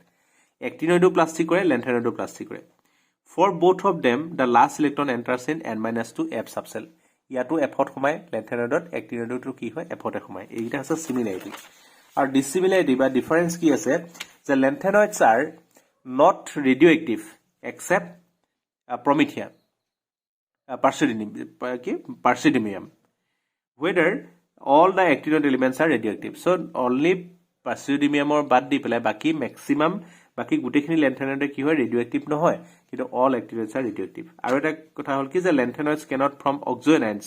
but actinoids can form oxocations like UO positive UO2 positive etc লেন্থেনইডে তাদি oxocation form কৰিব নোৱাৰে but actinoids বিলাকে oxocation ফৰ্ম কৰিব পাৰে যেনেকৈ UO positive UO2 positive etc ইউৰেনিয়ামৰ oxocation তো ইহঁতি কিন্তু লেন্থেনয়েড এনেকুৱা ফৰ্ম কৰিব নোৱাৰে এইখিনি হৈছে ডিফাৰেন্স আৰু সিমিলাৰিটিজ বিটুইন দা লেন্থেনয়েড এণ্ড এক্টিনয়েড আৰু এটা কুৱেশ্যন লাষ্ট আমি কৰিলো সেইটো কৰিলে গোটেইখিনি বস্তু একেলগতে সোমাই যাব তাতে যে comparison between lanthanoid and actinoids comparison between lanthanoid and actinoids compare কৰিবলৈ দেখাইছো ইয়াত প্ৰথম কথা হ'ল in terms of electronic configuration electronic কনফিগাৰেশ্যনৰ টাৰ্মছত যদি আমি চাওঁ যে general electronic configuration for lanthanoid is Xenon 4F 1 to 14 5D 0 to 1 6S2 কিন্তু ইলেক্ট্ৰনিক কনফিগাৰেশ্যন ফৰ এক্টিনয়েড কি হয় 5F 1 to 14 6S 0 to 1 আৰু 6D 0 to 1 6D 0 to 1 আৰু 7S2 বুজি পালে এটা সেল ইয়াৰ ডাঙৰ থাকে এটা সেল সৰু ইয়াত সো ইলেক্ট্ৰনিক কনফিগাৰেশ্যনৰ ডিফাৰেন্সটো বুজি পালে আৰু কি কৈছে in lanthanoid elements 4F orbital is deeply buried and does not participate bonding mass but in case of actinoids 5F orbitals are not buried deeply in the deeply and participate in bonding greatly এই বেসিকে ভিতৰত deeply সোমাই থাকে 4F orbitalটো so হেকান তাহাতি ইমান বন্ডিংত পাৰ্টিসিপেট নকৰে কিন্তু actinous elements বিলাকৰ F orbitalটো কি কৰে 5F orbitalটো বন্ডিংত পাৰ্টিসিপেট কৰে next আহিলে oxidation state যে in both the lanthanoid and actinoid elements plus 3 is the most common oxidation state দুইটাই plus 3 দেখায় however sometimes we also encounter other oxidation state like plus 2 plus 4 etc but actinoids show greater number of oxidation state this is because the 5F 6D and 7S levels are of comparable energy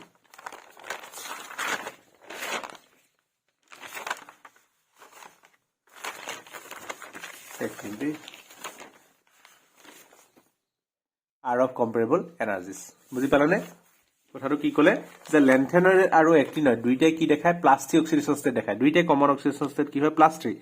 কিন্তু লেন্থেনয়েডও বেলেগ বেলেগ দেখায় plus 2 plus 4 ইবিলাকে দেখায় কিন্তু লেন্থেনয়েডে যিমান variable oxidation state দেখায় তাতকে এক্টিনয়েডে কি কৰে বেছিকে ভেৰিয়েবল অক্সিডেশন স্টেট দেখায় কথাটো হল কি যে লেন্থেনয়েডে যিমান ভেৰিয়েবল অক্সিডেশন স্টেট দেখায় তাতকে এক্টিনয়েডে বেছিকে দেখায় হেতু কি কাৰণে বেছিকে দেখায় বিকজ 5F 6D আৰু 7S যিকিটা ভ্যালেন্স তাতৰ অৰবিটেল এভেইলেবল আছে তাহাতৰ মাজত এনাৰ্জি গ্যাপটো এক্টিনয়েডৰ ক্ষেত্ৰত একেবাৰে কম ঠিক আছে একেবাৰে কম আৰু সেই একেবাৰে কম হোৱাৰ কাৰণে তাতৰ গোটেই খোপা অৰবিটেলে কি কৰে বন্ডিংত পাৰ্টিসিপেট কৰে 5F 6D 7S আৰু সেই কথাটোৰ কাৰণে তাহাতি বেছি অক্সিডেশন স্টেট দেখায় বুজি পালানে যে লেন্থেনয়েডে যিমান অক্সিডেশন স্টেট দেখায় তাতকে এক্টিনয়েডে বেছিক অক্সিডেশন স্টেট দেখায় বাট দুইটাই কমন অক্সিডেশন স্টেট কি হয় আমাৰ প্লাস 3 টোৱে নেক্সট আহিলে যে chemical reactivity in the lanthanoid series the earlier members of the series are more reactive প্ৰথমৰ এলিমেন্ট কিটা বেছি reactive they have reactivity comparable to that of calcium with an increase in atomic number they starts behaving like aluminum so প্ৰথমৰ part খিনি কিহৰ নিচিনা ৰিএক্টিভিটি দেখাব ক্যালসিয়ামৰ নিচিনা ৰিএক্টিভিটি দেখাব তাৰ পৰা যিবাৰে এটমিক নাম্বাৰ বাঢ়ি যাব তাতে কিমান হ'ব এলুমিনিয়ামৰ নিচিনা ৰিএক্টিভিটি হ'ব আৰু প্ৰথম অৱস্থাত যিখিনি লেন্থেনয়েড পোৱা যায় ফাৰ্স্ট মানে কম এটমিক নাম্বাৰৰ সেইখিনি ৰিএক্টিভিটি বেছি হয় এক্টিনয়েডৰ ক্ষেত্ৰত যদি আমি চাবলৈ যাওঁ এক্টিনয়েডছ অন দা আদাৰ hand are highly reactive especially when they are finely divided activity মানে reactivity of actinoid is greater than that of লেন্থেনয়েড so তাহাঁতে বেছি ৰিএক্টিভিটি কেতিয়া দেখায় যেতিয়া তাহাঁতে ফাইনলি ডিভাইডেড হৈ থাকে ফাইনলি ডিভাইডেড মানে কি গুৰি কৰি থোৱা থাকে ক্ৰাছ কৰি থোৱা থাকে বুজি পালানে actinoid combines with most of the non metals at moderate temperature they are slightly affected by nitric acid so তাহাঁতে most of the non metals ৰ লগত তাহাঁতে ৰিএকচন কৰে আৰু they are slightly affected by nitric acid এচিডৰ লগত তাহাঁতে বৰ বিশেষ এফেক্ট নকৰে নাইট্ৰিক এচিডটো লগত স্লাইটলি তাহাঁতে নাইট্ৰিক এচিডে তাহাঁতক এফেক্ট কৰিব পাৰে বুজি পালানে সো এইখিনি হৈছে আমাৰ লেন্থেনয়েড এক্টিনয়েডৰ কথা ইয়াতে মই গোটেই চেপ্টাৰটো তোমালোকক কমপ্লিট কৰিছো আশা কৰিছো তোমালোকে গোটেই চেপ্টাৰটো ভালকে এই ভিডিওটো চাবা আৰু চাই পেলাই যদি কিবা প্ৰবলেমছ থাকে তোমালোকে মোক ক'ব পাৰিবা ডাইৰেক্টলি আৰু ইয়াত মই যিখিনি নোটছ আছে সেই গোটেই নোটছখিনি তোমালোকক পিডিএফ হিচাপে গ্ৰুপত দি দিম তোমালোকে সেই নোটছটো লিখি ল'বা ঠিক আছে সো ইয়াতে মই তোমালোকৰ যেটো ডিএনএম ব্লক চেপ্টাৰ আছে সেইটো ইমানতে কমপ্লিট কৰিছো আৰু তোমালোকৰ যেটো আহি আছে এক্সাম হাই সেকেন্ডাৰী এক্সামৰ কাৰণে মোৰ ফালৰ পৰা বহুত বেছি শুভেচ্ছা থাকিলে যেহেতু এটো মই তোমালোকৰ লাষ্ট চেপ্টাৰ পঢ়াইছো ইয়াৰ পাছত তোমালোকৰ আৰু ক্লাছ মই নকৰিম চাগে সো সেই কথাটোৰ কাৰণে মোৰ ফালৰ পৰা বেষ্ট উইজেছ থাকিলে ঠিক আছে থ্যাংক ইউ